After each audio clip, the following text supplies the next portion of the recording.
আবু তালহাকে আল্লাহর নবী বলছেন, আবু তালহা তোমার স্ত্রী কি ভালো কাজ করে গো যে জান্নাতে চলে গেল, আমি নবী এখনো জান্নাতে যেতে পারলাম না। আবু তালহা বলছেন, আল্লাহর নবী আমার জীবনে জানা মতে এমন কোন আশাপূর্ণ আমল আমি করতে পারিনি, এমন কোন ভালো কাজ আমার দ্বারাতে হয়নি, তবে আমি জীবনে একদিন একটি ভালো কাজ করেছি। আপনি যদি অনুমতি দেন, আপনি যদি বলেন, তাহলে আমি সেই ভালো কাজটা আপনার সামনে তুলে ধরব। আবু তালহা বলো, আবু তালহা বলো তো তোমার ভালো কাজটা কি? আবু তালহা বলছেন, আল্লাহর নবী একদিন আপনার কাছে মেহমান এসেছিল, মেহমান এসেছিল, এই মেহমানের খাদ্যের জন্য আপনি আমাকে পাঠিয়েছিলেন আপনার বিবিদের বাড়িতে। আপনার 11 জন বিবির বাড়িতে আমি ঘুরে এসেছিলাম, কারো বাড়িতে কোনো খাবার ছিল না। আল্লাহর নবী তাই আমি আপনাকে খুব দুঃখের সঙ্গে বলেছিলাম, আল্লাহর নবী আপনার 11 জন বিবির বাড়িতে খাবার নাই। তখন আল্লাহর নবী সামনে দাঁড়িয়ে গিয়ে সাহাবায়ে কেরামদের উদ্দেশ্য করে বলেছিলেন, হে আমার সাহাবীরা, তোমরা কি কেউ এই মেহমানের আজকে রাতের জন্য মেহমানদারি করাবে? যদি করাও তাহলে তা আল্লাহ তার রুজিতে বরকত দিবে, আল্লাহ তার খেতে খামারে বরকত দিবে, আল্লাহ তার কুয়োতে বরকত দিবে, আল্লাহ তার খাজুরে বরকত দিবে।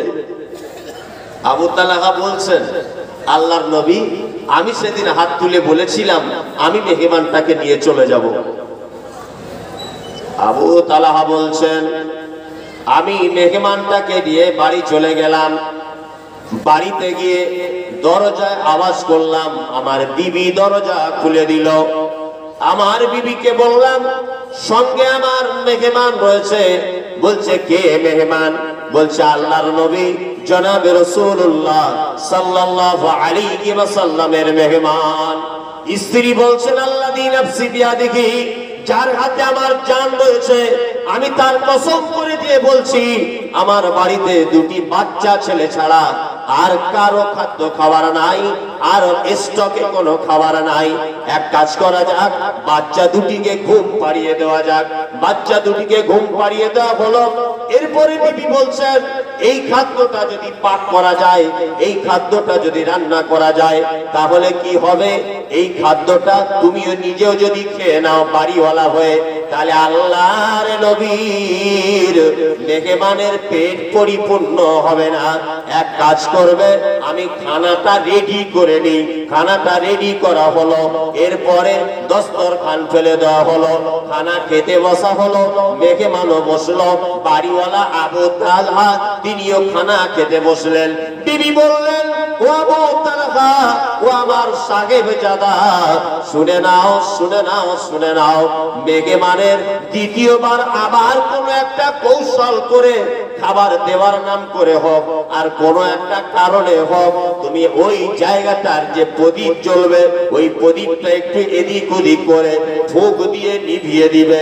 আর এক কাজ করবে, তুমি পাত্রে হাত দিবে, খাদ্য দ্রব্যে গালে তুলবে, কিন্তু খাদ্য একটা গালের ভিতরে ঢোকাবে না, মুখের ভিতরে দিবে না। কারণ তুমি যদি খেয়ে নাও, আল্লাহর নবীর মেহমানের পেট পরিপূর্ণ হবে না।